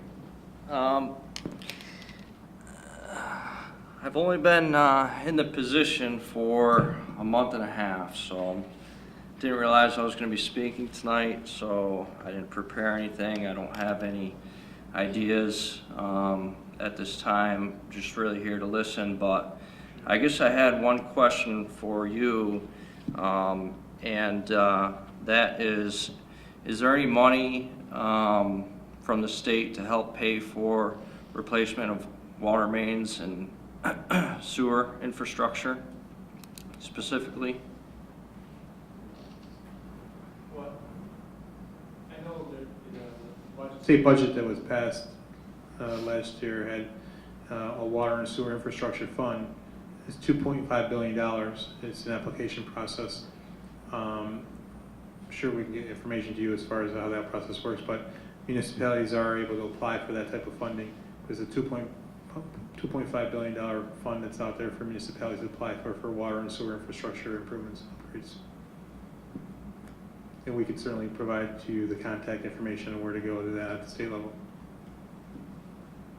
Okay. There's occasionally some other grants that are available where this is something that was put in the budget last year. We know it's aging infrastructure, so this is $1.5 billion. Okay, great.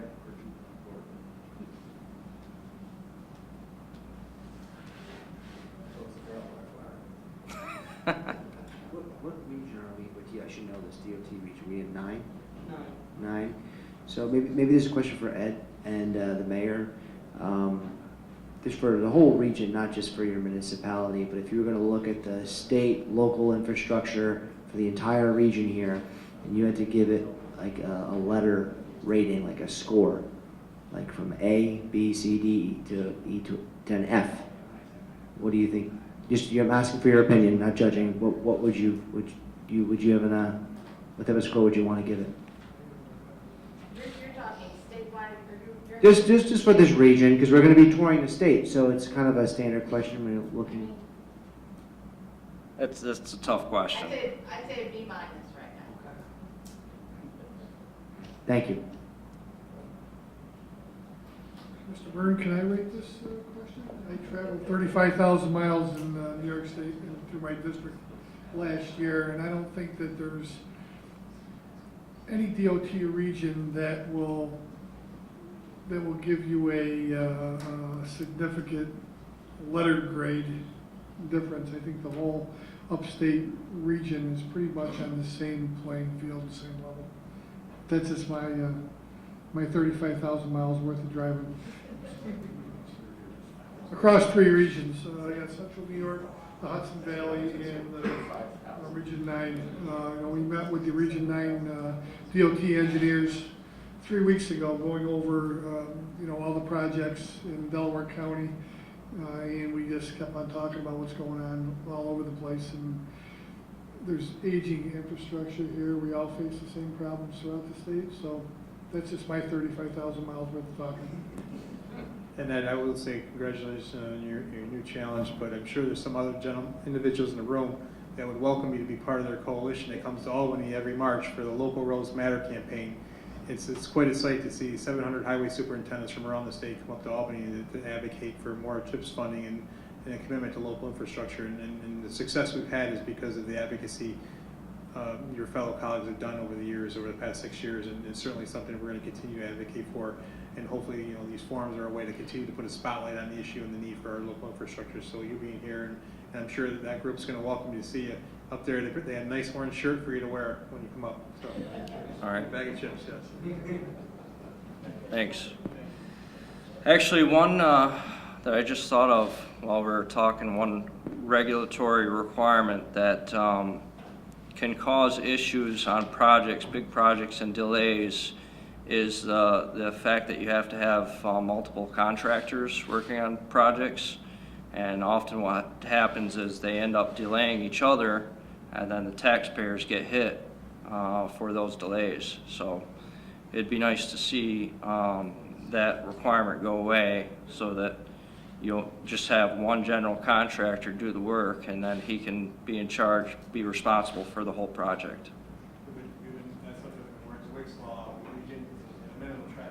If we can't get rid of it, let's increase the threshold of where that would fall. We raise that dollar amount threshold down to provide a little bit. Yep. Eliminate it altogether. Thanks. Thank you.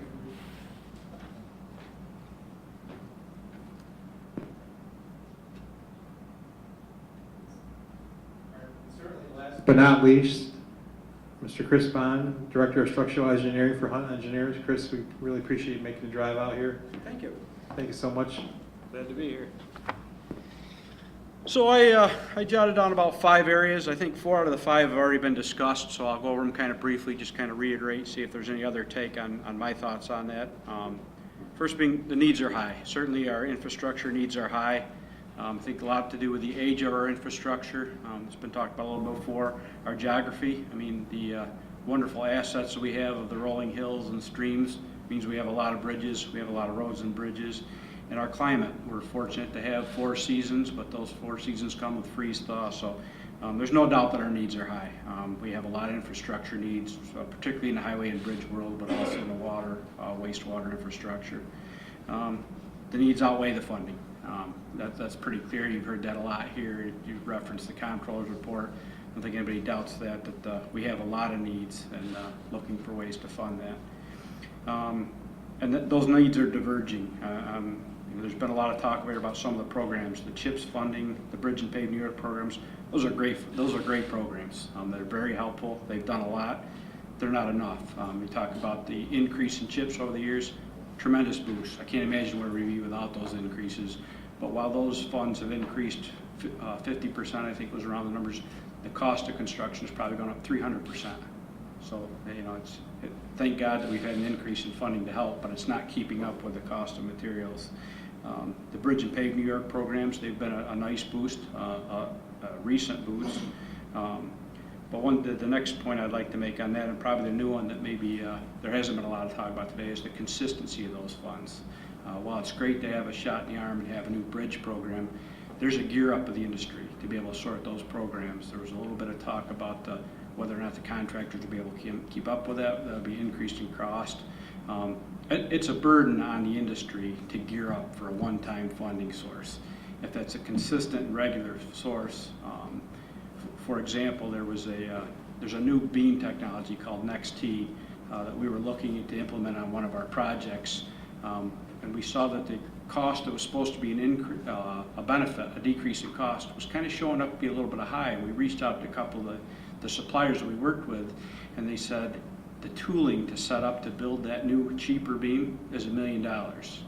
If I know that there's 12 of those coming next year, I'm willing to invest in that and buy it back. But if there's one coming next year and then I'm not going to have another 10 years, it just doesn't make sense. So without the consistent funding, knowing that, hey, there's several of these bridges coming to invest in that infrastructure, we're not getting the value of that consistency.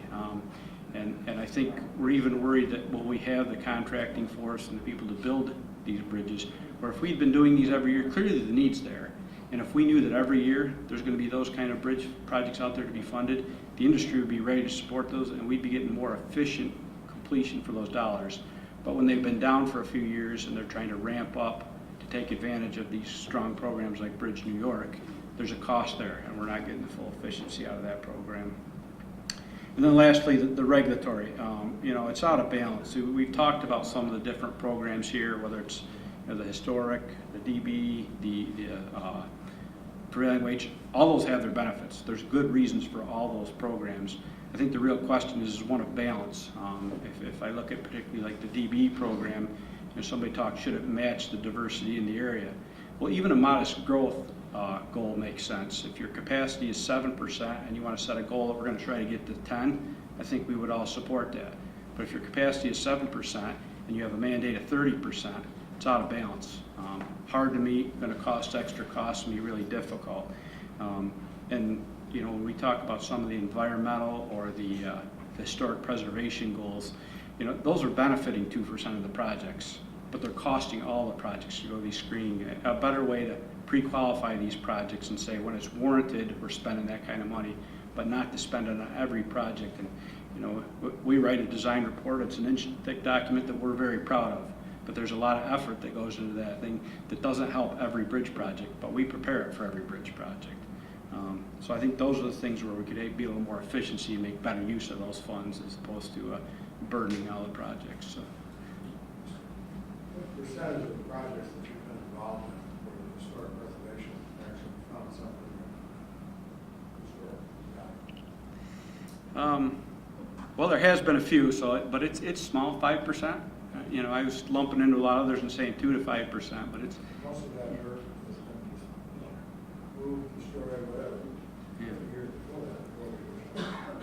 Yeah, and so when I say where it's benefited, you know, there may be things like we put back a rail that was representative of an older rail system, and so that there is value to some of those programs, but sometimes you can get excessive responses. I remember one time we had a project where actually one of the comments from the Historical Society was that the narrow travel lanes were a contributing factor to the historic nature of the community, which is probably true, but it's obviously very bad for traffic and safety. So while we get that the narrow lanes are a factor, it probably wasn't worth a whole lot of discussion because the safety factor outweighed that, and we knew we were going to expand the lanes. But so again, it's hard to say that they don't have value, but it is a small percentage.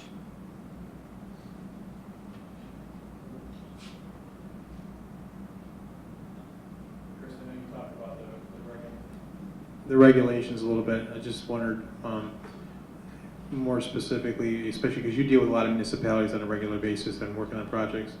Is there a common theme that you hear from the municipalities of the challenges in dealing with these regulations that are coming down, whether it's particularly from the state government or the federal government? Is there a particular theme or regulation that seems to be focused on a lot when you're trying to get these projects out the door and finished and funded? Yeah, well, the first thing that comes to mind is the delay. It takes a long time to get through some of these processes for a number of reasons. There are a lot of them, and that was kind of something I thought if there was a way to pre-qualify or pre-screen some of these so that every project didn't go through that detailed review and length because it is slow and there are a lot of requirements. You know, there's reasons for all those state environmental quality review processes. But if we could get to the meat of the real issues at a quicker time frame and deal with those and move on, you know, it can be very troublesome for a community to have gone through the process and to knock off 6 of the 10 things, and always say, okay, now we have 3 more, and then you knock off those 3, and now there's 3 more. And that tends to be a little bit of the nature of the beast that you go through there. And when you get done, you know, the benefit to the project is not a real tangible one. It's hard to say, okay, going through all those permits and things, what did it improve on the project? It's kind of hard to see. It's a very process-oriented regulation process with not a whole lot of direct change in the end product. Chris, is this more for all of the above, more for like a road or a bridge project or a water and sewer type of municipal project like that? Or is it kind of all of the above, they all kind of interlap with it in regard to that? It is all of the above. I would say for the road and bridge projects, there tends to be a little bit more uniformity, you know, that what was true for this road is true for the next road, where some of the water and sewer, that they may be going different places, may be a little bit different. Some of the unique projects, there's been some transportation enhancement projects, some trail projects. They tend to have more unpredictable things come up, more things that, because maybe you haven't built 10 other roads to know for the regulatory agency, the DEC, to kind of compare it to. So it's definitely across the board, but there's more examples to use, I think, on some of the more traditional road and bridge work. Thank you, gentlemen. I'm Gary Hammond. I'm the Commissioner of Public Works for Tioga County. To our west here, I want to thank you very much for coming and hearing from those of us with our boots on the ground. I want to take a moment to thank you also for the funding opportunities that you've awarded us, both the Pave New York, the Bridge New York, the Extreme Winter Recovery. And I think that if any extreme summer recovery money becomes available, we'd be happy to have some of that too. You know, there's a lot of hidden costs associated with these heavy rainfall events. They've delayed our projects extensively to the point where we are way behind on our projects. In fact, our paving operations, the asphalt escalation costs alone, because we were fixing flood damage in June, has increased the cost of our paving as much as $10 a ton. So there's hidden costs to not only the flood damage repair, but the delays that we have suffered and the impacts that these delays have caused on the school systems. You know, I've promised several different school districts within my county that I would have projects done before school started, and I failed to do so because of the extreme rainfall events, the heavy rainfall events. Some areas of my county saw as much as 4.5 inches of rain in 2 hours. And I mean, my counterparts would tell you that there is no possible way you can design for that kind of a rainfall event.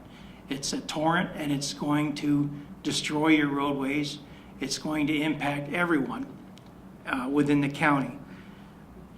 I wanted to also take a moment to talk about the Bridge New York program.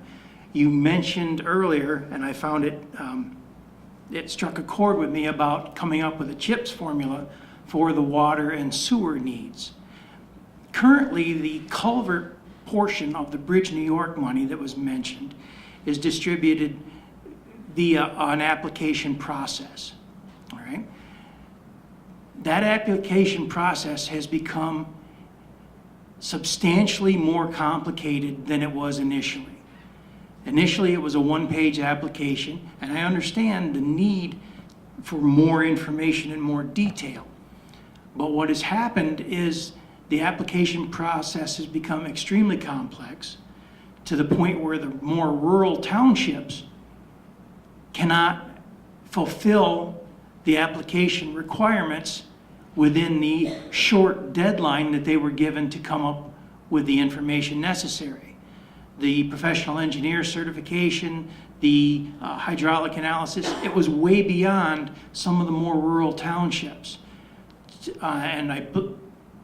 There was a certain amount of projects that you could submit, 4 bridges, 6 culverts for each municipality. And a lot of the townships did not submit any projects because it was beyond them to get the applications done in the window of time that they would have been required to submit that. So what you've got is you've got a inaccurate, what's the wording I want to hear? It's not a reflection, the applications submitted are not a reflection of the actual need, because there's a lot of the more rural areas that did not submit applications, and the need is there. So I guess what I would like to see is something like a CHIPS-like formula for the culvert projects to, whereas the CHIPS formula takes into account roadway miles, something that would take into account number of culverts in an area. Some of the more rural townships, I mean, they might not see a lot of money in their disbursement, but they also have a very small operating budget, to where even a couple of $1,000s would make a huge difference to them in their ability to handle some of their smaller needs. Because a small need for them is a huge need. I guess that's the best way to put that. So it would be nice to have some easier application process. Like I said, I understand that the application process needs to be somewhat complex, but the amount of time necessary to put this together for the more local rural townships, they were unable to do that. I don't know if Joel could speak on that at all, your belief in regards to the application process this time around. Yeah, we reached out to all the guys and tried to get as many applications in as possible. Luckily, here, Broome County, Leslie's not here tonight, but Sue is. They were kind enough to outreach to us and help us, because just like Gary said, the process was so complicated that if you didn't have an engineer on staff, for you to have the reaction time to get all that information it was very, very, very difficult. Again, a lot of the small culverts in the rural areas do go they go neglected because of the funding. So we're back to the same issue.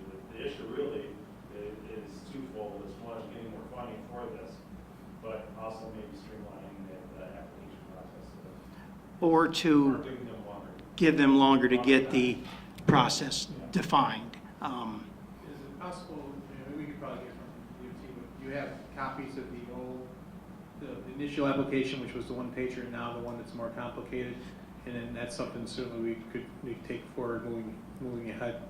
And your idea of the chips like formula for culverts is, I find very interesting, and certainly something that we'll discuss moving forward as well. So thank you for that. And I apologize about not inviting you No, down. that's fine. And if anyone else has anything they'd like to add or speak on, we'd love to have you, please.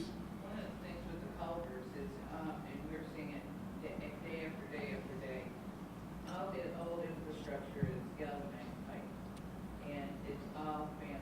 And it seems like it's all happening at the same time.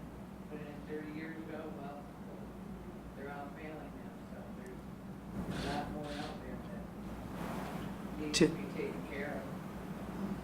Typically, what we're seeing is the inverts are rusting out of these pipes, and you're starting to see sinkholes around them. They have a life expectancy, just like a bridge. They have a 25-year life expectancy. So if you've got culverts that were put in 30 years ago, they've reached the end of their useful life, and they need to be replaced. And as I stated, this application process prevented an accurate reflection of the needs of the small rural areas. We did assist some of the towns that requested assistance with the application process, but we're not a large county with a large engineering department to a point where we could actually do that for every culvert project within the 9 towns of Tioga County to make an accurate submission for all of their needs. I would also like to take a moment to talk about the shared services. The fact that the current process does not allow you to utilize what we've already been doing is aggravating. I mean, we have a tremendous working relationship with the vast majority of the townships within my county, and we have been sharing services. So to have that not be recognized as part of this recent submission is, I don't think, reasonable or fair. And that's about all I have to say. We agree with you that, that's been one of our frustrations with the administration, and we've said that along, that, because I think especially in some of our areas, our municipalities work well together, they share services.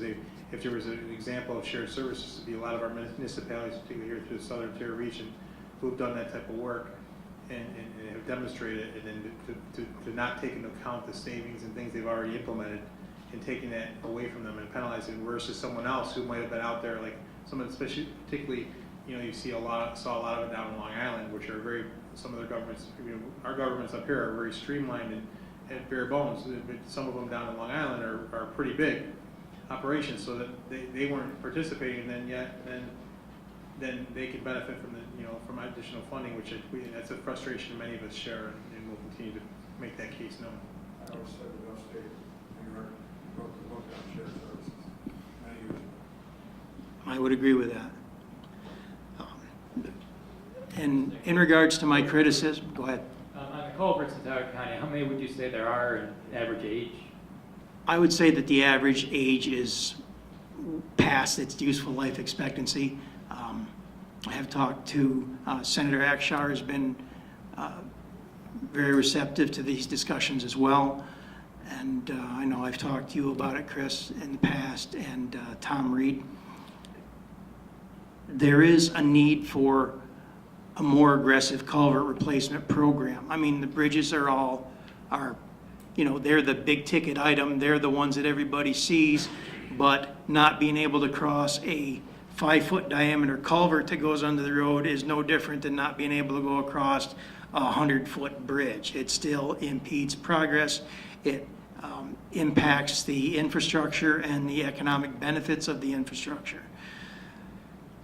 Having said all that, we are very grateful for the funding that we've received, and I don't want to sound ungrateful for any of that. Thank you, gentlemen.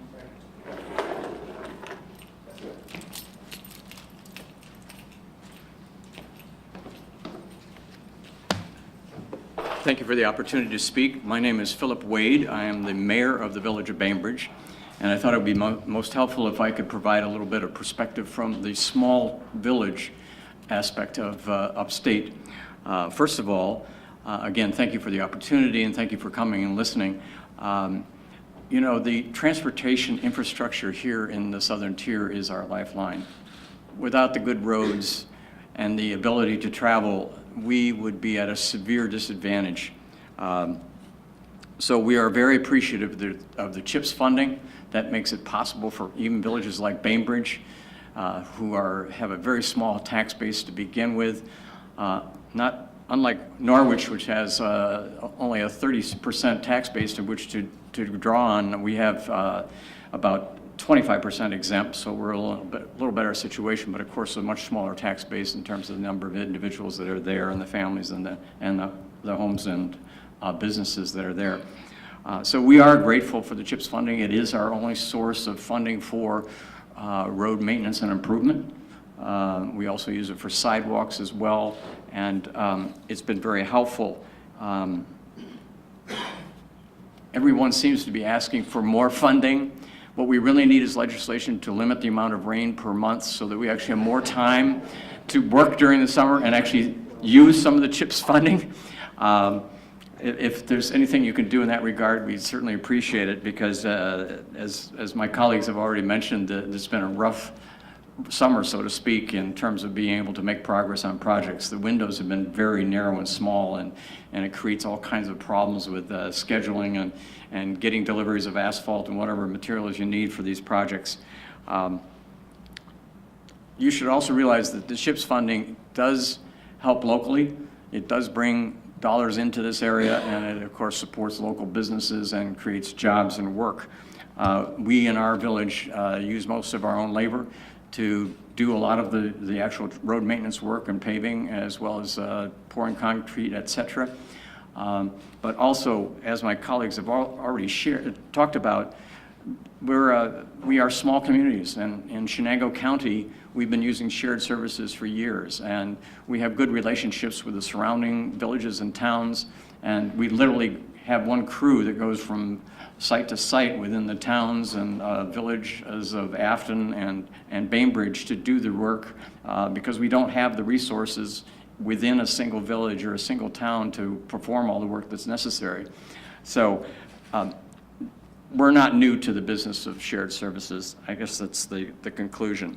I mentioned that the roads and infrastructure are vital to our communities, because they bring not only the tourism, but they also bring people that actually literally commute from more urban areas to our area, to our remote, and it's a rural area, and so not only do they bring people to our district and region, they also allow goods and services to be delivered outside. We have a large rural agricultural-based type of economy here in Shenango County, and so consequently, we need to be able to deliver goods like milk and other products outside that are being produced within the county to areas outside the county. So it's important that we see the interstates being maintained, but we also like to see the local infrastructure roads being maintained. Bainbridge is a small village of about 1,200 individuals at the crossroads of Route 7 and Route 206. And it turns out that Route 206 is a main corridor for a lot of traffic that actually goes up from downstate up through Bainbridge and into areas like Ithaca and Cortland, where a lot of college kids and college families go and literally commute back and forth from the downstate areas. So it's a vital roadway to us. It's being maintained. We've been blessed these past few years with several projects that DOT has done to improve the roads around Bainbridge. We've gotten new paving between Bainbridge and Afton, between Bainbridge and Sydney. what I get from my constituents constantly is, well, what about the roads in the village at the crossroads? When are we going to do something about those? And many years ago, there was a large project that was actually done to redesign a complete redo of the entire roadways, sidewalks, entire infrastructure within the village, but that project was shelved. One of the most important things about that project was actually to improve the drainage in, around, and through the village, because we sit on a hill, and a lot of that water that came from the last storm that we had, it was actually more like 5 inches of rain we had within about a 12-hour span. It overwhelmed a lot of places. We did get some flooding, but that drainage project is important as well. So we talk about roads, but it's not just roads, it's the drainage that the roads, the runoff creates, and we need to address that issue as well. So we see the need to continue to look at that issue of how are we going to continue to improve the roads. One of the things I noticed, even by traveling the road between the village of Bainbridge and the village of Greene, as my colleagues mentioned, is that I wonder about the priorities that DOT has and how we know what projects are going to happen. I know we can find out what projects are on the boards, but we don't know what projects are a year out or maybe even 2 years out. So we don't know what the priorities are. And as I drove that road the other night, actually through that rainstorm, I could barely see the edges of the road because the striping hadn't been done in probably several years. So I'm not sure, even things like that are important for us in these roads, not only the maintenance of the roads, but to be able to drive them safely. Another thing that I noticed is that we address culverts, we address bridges and through the Bridge New York program, which is fantastic. Unfortunately, we weren't able to apply for a project, perhaps for the same reason. The time window was so short, and we don't have a lot of resources in a small village to do engineering studies. We didn't have time to apply for that, but we're also seeing erosion along the sides of the roads. Some roads are, of course, running along hillsides, and the downsides, because of either creeks or other structures, are getting eroded. And I'm fearful that one of these days a part of the Route 206 as it goes up the hill is going to eventually fall down the hill and into the creek, because we're seeing erosion that's happening there. So it takes more engineering work in order to do that. Of course, that is the state jurisdiction there on that road, but how do we get the priorities set? By the way, the DOT does a wonderful job, though. It's not to disparage what they're doing. Given the amount of roads they have to maintain and the amount of roads that they are charged with, they're doing a fantastic job and getting work done and getting repaving work done. So we're pleased with that, but you know, it's like everything else, it seems to be much more to do than they actually have the capacity to do. I don't know how we address that, but that may be an issue as well.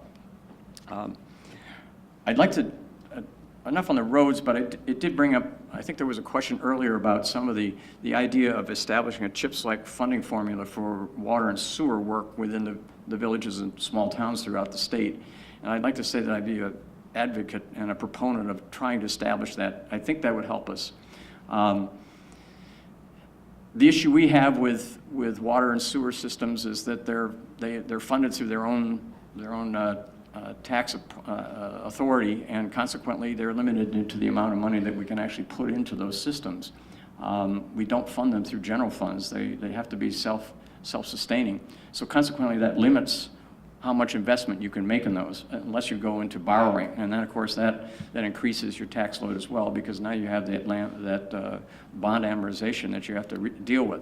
So if there were a CHIPS-like formula to help us address those aging systems, ours vary from anywhere from 30 to 50 years old, that would certainly help. And if there were a link with maybe even the clean water funds, because what happens is with large events like the rainfall we had last week and even today,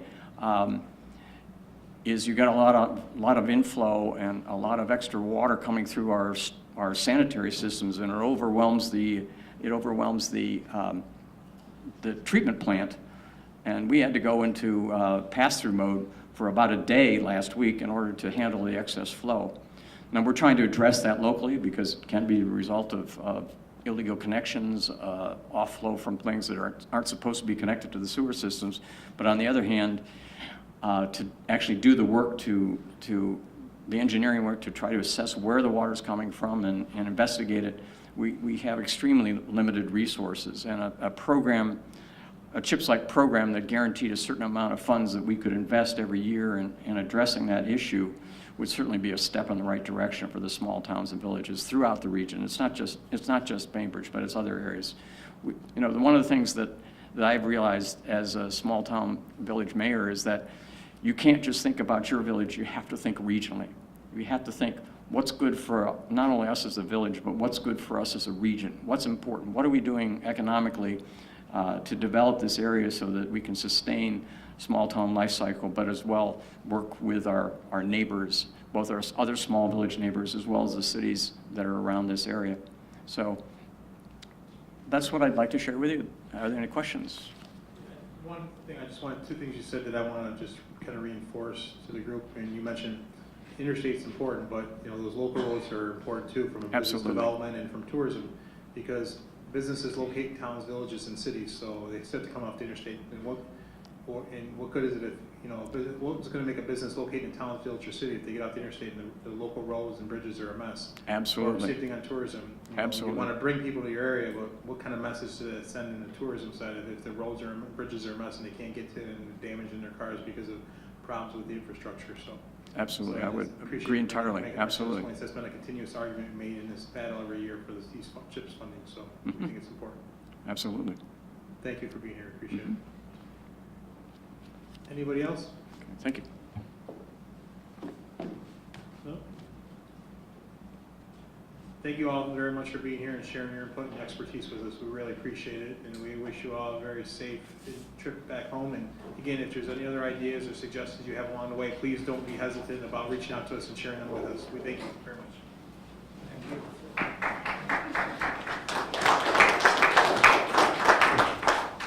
Just want to first and foremost say thank you very much to all of you for taking the time to travel here and be here today to share with us your thoughts, your expertise, your advice and recommendations.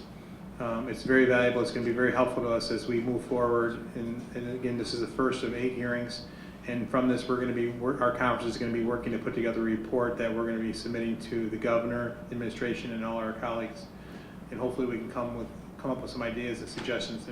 And on a personal level, I just want to reiterate the strong commitment and support you will see from our conference when it comes to support for our local infrastructure, and particularly the CHIPS program.